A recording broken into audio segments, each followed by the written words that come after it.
Guard and Navy are combing the waters of the Pacific Ocean near Southern California for survivors of a military aircraft collision. We have a special lounge that will occasionally have artists come through and to perform at.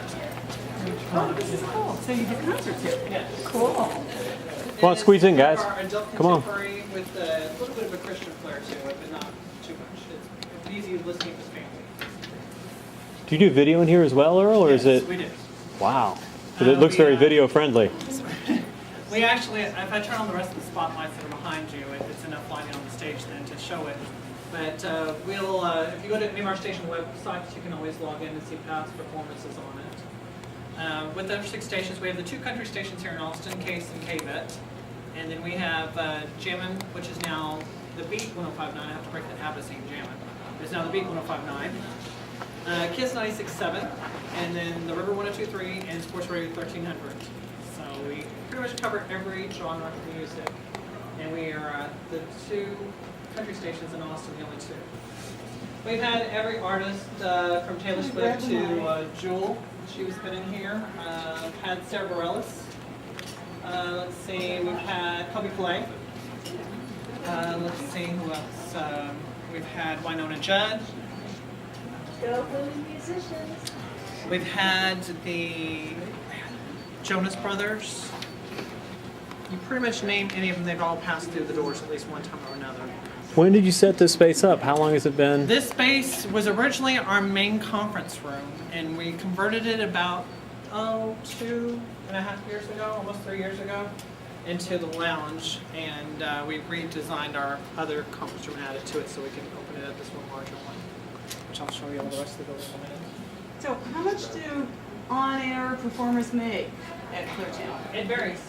It varies as far as your morning air personalities are going to make a little more than your afternoon ones, but I don't know everyone's salary, so I can't name numbers. But your main drive times will be your major thing. Yeah.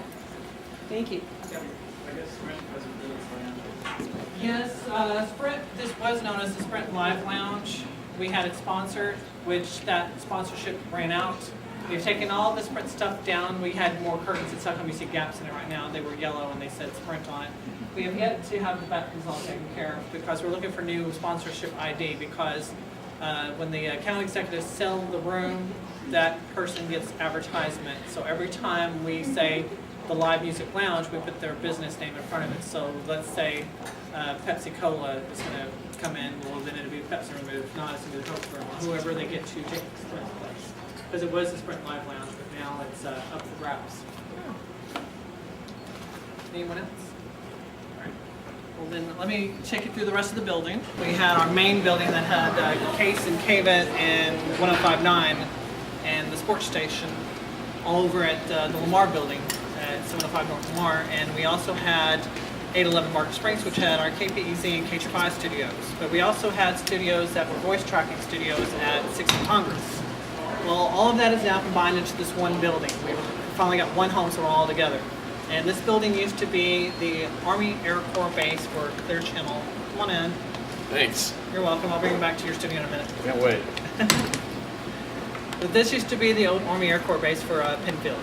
This was the first air base in Austin before Bergstrom and before Robert Mueller. So people often come up here and they go, I never knew this was here. And it's been here since the 1917s, 1918s. Well, everything is pretty much computer controlled in the evenings and sometimes during middays. Everything is controlled. I often tell the young kids that come in, I ask them first, I go, do y'all know what a jukebox is? Because it's the only way I can comprehend telling them what it is. And they often feel, and make me feel very old if they don't know what a jukebox is. I had one kid misunderstand me and thought I said juice box. And I'm like, no, not a drink. And I explained that everything is put in our computer system nowadays, that everything has a number assigned to it, as you can see, every number. So every time that comes up, it plays. Every song, every commercial that's in there, it's all in the log. If something's missing, it will show up in orange, and then they'll have to find it and put it in. I have to show the young kids that visit all of our vinyl records. So I've got 3 left in the building. I got a 45, a 33, and a third. And, well, I'll take that back. I took the 78 home. What are the other staff besides the DJs? Of course, you have the I have advertising, every and PR, department. Okay, I've got You have the accounting side, which you have the number crunchers. And then you have the account executives. Their main job is to sell advertisements. They can speak English today. Then you have production, which is Michael Hart. He's not in there right now. I was going to drag him up. Okay. I was going to grab Michael. Michael is the head of our production department, which we have one position right now open in his department. So if anyone's looking, now's the time to pass the card to him. But their main job is whenever the client buys advertisement, if they don't have a commercial already outsourced and produced somewhere else, then we can also produce the spot here live in our studio. So. Then we also have our engineering department. They're in charge of all the equipment as well as the towers, the broadcasting, anything that has to do with it. Even the computers on the desk they have to take care of. We only have 2 people in our entire engineering department that handle all 6 stations. Do they go to other locations too, or just For mainly... our market? Now, our chief engineer used to be a regional engineer, so he used to travel to all the different South Texas region because they break us up in different regions. Well, when you have a live viewing here, do you have a board op in talent, or is it? Yes, like in the mornings. We have Matt running the board, Heather sitting there, Bama, and then Rob, and Matt runs the board for them. But like in our KISS studio, Bobby Bones, it's his morning show. He likes to run his own board, so he controls it, and he has his co-workers that also on the morning show, which is Lunchbox, Carlos, and Amy. Now, Amy often will, with her husband being in the service, they have a house, I believe, in North Carolina.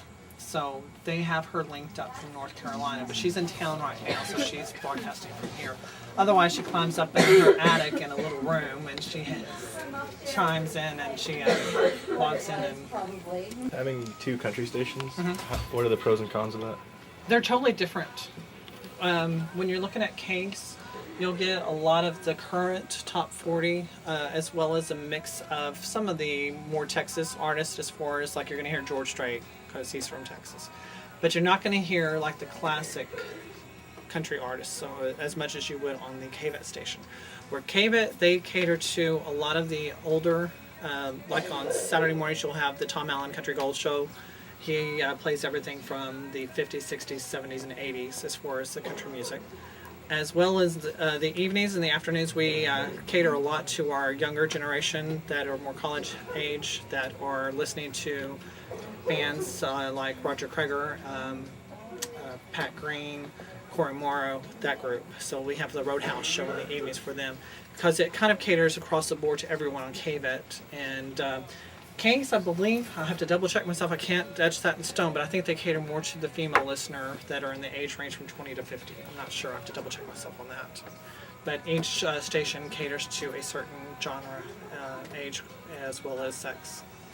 So, like our sports stations, they're going to cater more men than Case would, Case more to the women.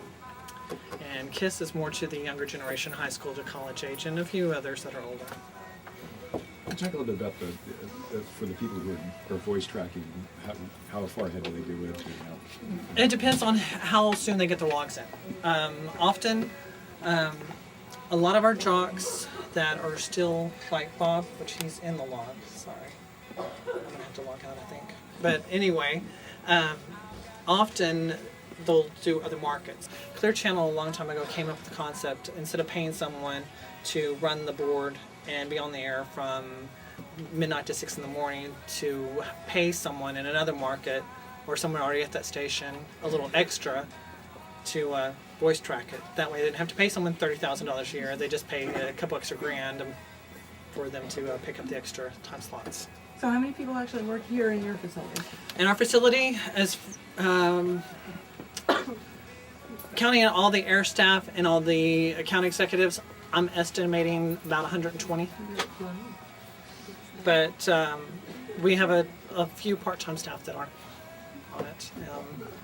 What proportion of that is the sales staff? The majority of it is sales staff. I'm going to say we probably have at least 50 to 60 salespeople. And what's your position? My title is office administrator. I'm the office administrator. I'm also the public file director, the record label compliance officer, the backup to the receptionist, the safety security contact for the building, and I am also I'm helping out in promotions again. So you're little- getting like 7 salaries there. No, one, just many hats. The morning shows are all going to be pretty much live, or it's going to be a live syndicated show. KVET is live with Bucky and Bob in the morning. Case is live with Bama, Robin, Heather. And then the River has Gary and Roxanne, and of course Bobby has his show. But as far as the middays and stuff, well, Bob Pickett does from 3 to midnight, I believe is his time now. I'm not sure of the actual schedule now. They have a young lady who voice tracks the River, who used to be here on Case, Rachel Marsay. She used to do the show with Bama and Rob way back in the day. Well, she got married and moved up to New York, so they knew her when she was looking for another job when she went up there and went to work up in New York, I believe. She found out about that. She put in her air check, which is basically MP3s now, put it in to them, and they knew who she was, so she was selected for that position. So it's pretty much the same as if you were to walk in and hand your resume in. They look at it. If they know you, if you have a well enough established name, or if you're young enough that they like your voice or something, then they'll try you. But it's not as easy as it was in the past. In the past, you would get a job working the midnight to 6 shift or the weekend shift that nobody wanted to do because everybody wanted to go out and party on the weekends, and you were stuck at the radio station playing songs, and that's how you got your start, where you made your mistakes and you learned from them. But those days are pretty much gone. Nowadays, you either have to have the experience already, which is pretty much anyone who gets into this business nowadays. If you want to do the on-air side, I suggest IT classes for the computer, as well as engineering as well too. I have a question for you about air checks. Do you get a chance to hear those? I do and I do not at the same time. There are times I've heard them. When an air check comes in, is it just a portion of somebody's show? It's or just a portion. Clips? It's just basically, it depends. We've gotten some in that have different little clips like intros. Daughter as Yoda. So basically you'd have a break like this, and you would just have that and you would send it to them. Right, right. Which all of the voice tracks, as well as anything that's broadcast on our station, it's kind of archived in the system for at least a week. So if there's ever anything that's somebody writes in and says somebody said this, and they have to investigate it, they can go back and listen to it. Just a week's worth. So in case somebody accidentally slips and says the dirty word and you didn't hit the dump button in time, well, it's there. What kind of delay do you guys have on the station? There is a delay on all the stations. Right now, I'll show you real quick. This is what you're hearing in the studio. This is what they're hearing in their car. So is it 7 seconds? It's about 8 seconds. That is 8 seconds from the studio to your car. But then when you're live with an actual station show, there's an additional delay of 7.5 seconds. How do you do that? Well, this actual broadcast audio delay system here, what it does is in the mornings when they turn it on, it slowly counts down and stills a second, and it doesn't, you can't recognize it in your car or listening on the radio because it stills it so slowly. So basically anytime there's like a little bit of silence, it's stilling it from that area, so it's backing it up. But once you hit the delay, if somebody says something on the air that you're not supposed to and they have to use the dump button, it resets it. And then they'll have to wait for it to count back down to rebuild that time. Otherwise, in the old days, we had the old switch, and you flipped the switch, and it was instantaneous. You realized it, and you tried to do it with a loop of music or something. Here in Austin, KVX, it says KVX will be right back in a minute, and then it comes back in. And it comes back in. So it's not as, that's an intelligent way to do it. I like that. But otherwise, in the old days, we had the old switch, and you flipped it, and of course, people realized that they could hear it, jump. So there's no dead air when you press the dump button at all. There is a bit of silence. It's so instantaneous that you don't realize unless the jock says, "Oh, we had to get rid of that caller and go on to the next one," Right. and you don't realize that they got rid of it for a certain reason unless they say something. We can do any station from here, the Clear Channel. I've just got through tracking the show that runs Monday. And to give you an example where it runs, it's in Cincinnati, it's Riverside, California, Albuquerque, New Mexico, Milwaukee, Jackson. Anyway, it's about 50 cities. But you know what HD radio is? This is mainly going to HD radio stations. It's in Frederick. WFRE. Oh my gosh. Yeah, it's in Frederick. So, yeah, it's Show a up. small world, isn't it? And what's the show? It's the classic country format, which is called Foggy Mountain. Excellent. Can you Strange title. can you sell it to Cleveland? See if Cleveland has it. Oh, Foggy I don't Mountains think in we only have one Cleveland. we only have one country station, and it is mountains Clear Channel. anyway. Yeah, London they play Falls, the but more current stuff. You know what? I'm at WGAR. Yeah.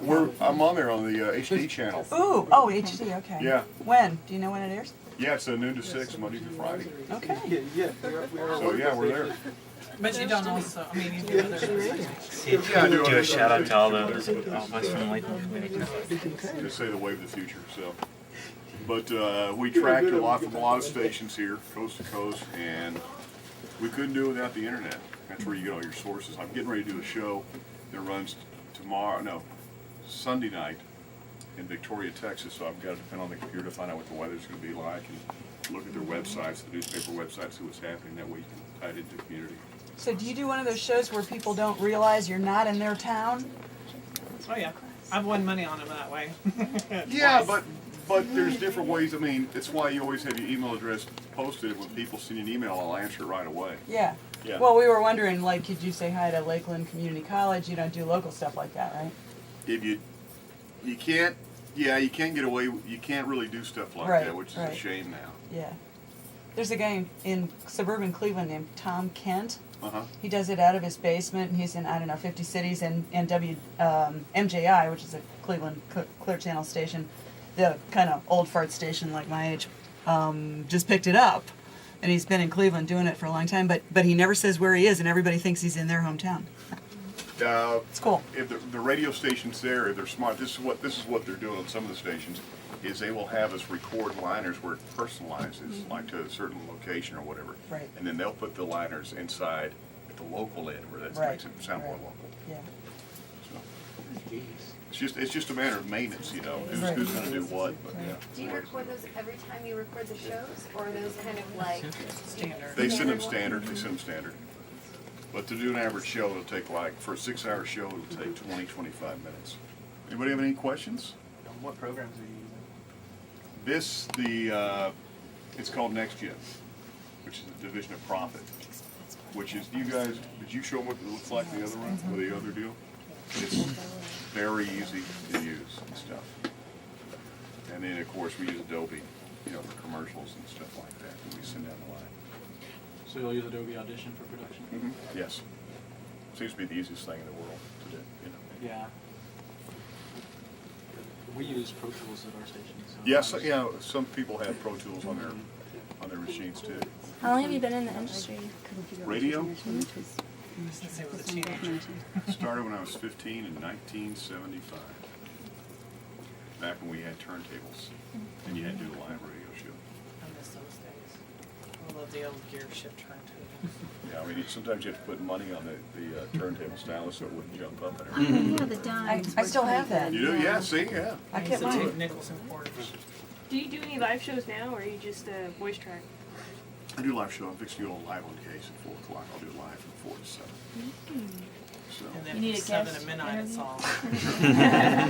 yeah, so I'll tape. I mean, you've got to do live because you got to know what's going on. That way, by going in there live, I can do contests and I can answer the phone. Now, you can still do contests by voice tracking. You just have them forward the phones to you. It's a 1-800 number, right? Yeah. Well, no, not necessarily. It can be a local station number there. They just forward it to you.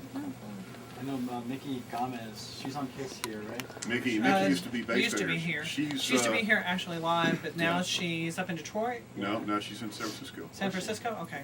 Yeah. Well, I lost track. I was right. She was on Mix in San Antonio for a really long time, and then I did an interview with her just for a class project, and that's when I found out about voice tracking. Yeah, she's real good at it. What they used to do is she would actually have the board op answer the call here, ask the listener their name, they would email her the name of the listener, or they would tell her on the phone if it was something that they were afraid that she wouldn't be able to pronounce. And then she would actually voice track her answering the call, and they would marry the two together. So it sounds like she's answering the call, talking to the listener. Yeah. The intern. Now, the cool thing is also, remember when you lay down a voice track, I used to do afternoons in Amarillo. If there was a traffic problem, they would tell me, and I would lay down a track, and that track would be there, because this is a landline. It would be there within 10 seconds after you lay it down here. So that way you can keep up to date. It depends on the person through the station, you know, how much work are they going to put into it to make it sound live. What about the remotes or kind of the off-site events and things like that? Earl had just mentioned real quick that there are some. Remotes are really starting to go away in a lot of stations. The Hills Cafe. Yeah, they're fading. A lot of them are going away. Well, the live show is still going to be there on Wednesdays. That's kind of like a live venue that we do during the summer up until September, and then it ends. It's too much money to go out and do it now, As especially far in as- these times, because it costs a lot by the time you pay staff to go out there and staff the event. It's got to really be a big thing. And there's ways you can handle it. One of the cool things now that they've got, it's called a virtual remote. You talk about it on the air, and you send people to your website, and they can download a coupon or something like that. So that's the way that you can still make the remote thing work. You're still driving traffic to your website, which is, I mean, the web's one of the best tools we have. It's a commercial for the station and everything. 100.7 Austin's Case 101. We made it to Friday, and remember, tomorrow is Halloween. Remember also tomorrow night, you got to fall back. Not where you're trick or treating, of course, but you got to set the clocks back 1 hour. Do that way you'll be on time all day Sunday with Case 101. Let's go to Broken Heartsville with Joe Nichols. And there it is.